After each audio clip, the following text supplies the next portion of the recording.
qu'est-ce qu'un contrat intelligent ou smart contract dont vient de nous parler à l'instant Valentin? En fait, c'est une sorte d'usine à confiance. Le but, c'est de pouvoir se passer de tiers de confiance. Un smart contract en français, on appelle ça un contrat intelligent, mais en réalité, ça devrait plutôt s'appeler un contrat autonome. Le contrat en question n'a pas de cerveau, il n'est pas intelligent à proprement parler. Il va juste se déclencher uniquement si certaines conditions prédéfinies à l'avance sont remplies. Concrètement, comment ça marche? Imaginons, je suis développeur informatique. Oui. Je vais écrire un programme informatique. Ce programme, qu'est-ce que c'est? Ce sont l'ensemble des règles qui vont définir mon projet. Une fois que mon programme est écrit, je vais le graver sur la blockchain en question.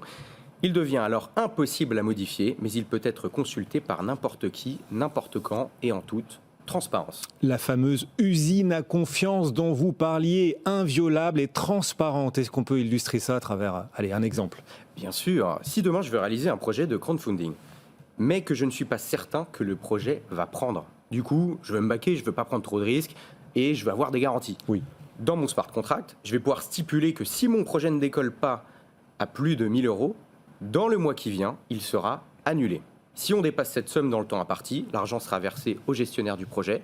Et dans le cas contraire, les souscripteurs seront intégralement remboursés. Quels sont, les avantages des smart contracts? Sécuriser un accord entre deux parties, ou davantage, grâce à la transparence et à l'immuabilité de la blockchain.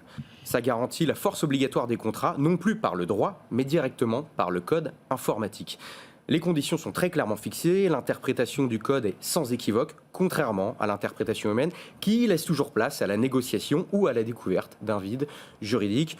Une fois qu'on a sécurisé l'accord, on élimine des risques en cascade, ça élimine les risques d'impayés fréquemment observés dans le cas d'un contrat traditionnel et ça diminue drastiquement les coûts des intermédiaires dans l'élaboration, le suivi et la passation d'un contrat. En clair, plus besoin de notaire, d'avocat, la blockchain les remplace en partie. Et donc, les smart contracts sont-ils la perfection? Rendent-ils la perfection possible? Je sais, Guillaume, que vous aimez bien parler des trains qui n'arrivent pas toujours à l'heure. Ce qui fait leur force, ça peut aussi faire leur faiblesse. Aïe.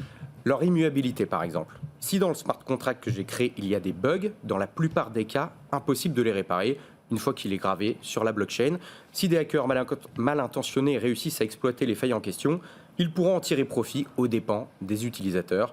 Un des piratages les plus connus est celui du projet The DAO.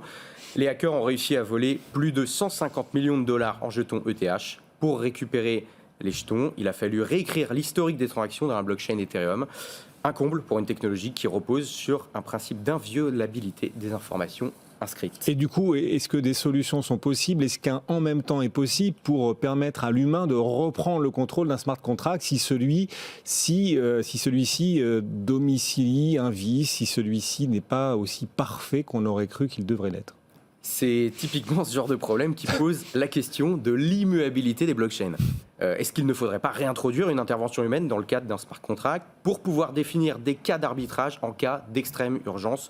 Pour les puristes, il faut préserver autant que possible ces écosystèmes de toute intervention humaine et politique.